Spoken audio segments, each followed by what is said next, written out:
Magandang umaga mga kauna. Ngayong araw nga ho pala ay medyo magandang panahon. Kaya naisipan kong mag-pruning ng aking mga halaman para may magawa.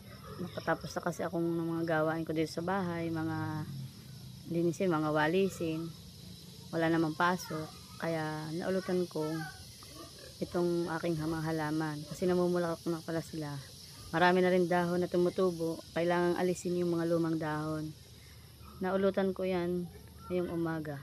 Sana maging okay ang mga halaman dahil alam ko ang bagong bilya ay hindi niya gusto ang laging basa ang kanyang lupa. Pero minsan lang naman umulan, umiinit din. Kaya yan, sana hindi yung laging lago, bumubulak-bulak. Ngayong araw nga pala ay medyo kulimlim na naman. Kanina mainit. Tapos maya maya uulan. Ano bang talaga ngayon? Tag-araw, tag-ulan. So, yun. Bago mag-almusal, marami ang nagawa. Si Kauna. Kayo ba? Nagsikain na? Ito. Hindi pa rin matapos-tapos dahil maliliit siya. Mahirap siyang kuhanin ang dahon. Baka maputol yung bagong sanga. Maya-maya, mga piglets naman, mga pigs, mga kambing. Yun naman ang aking itutuka sa aking oras. So, kahirap din ang palagi nag-iisa sa bahay.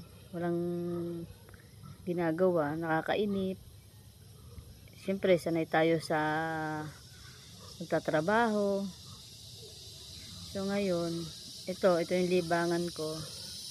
Ang maghalaman, mag-alaga ng baboy, yan, mag-aral sa mga dapat pag-aralan para may mga ideas tungkol sa pagpa-farm.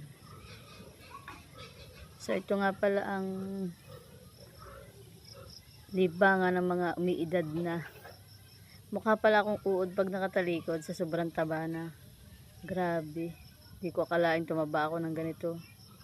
Palibasa, walang stress at walang masyadong ginagawa. Pero sa isang susunod na araw, sigurado busy na rin ako. Baka mababawasan na rin timbang ko. Para na akong uod pala dito eh.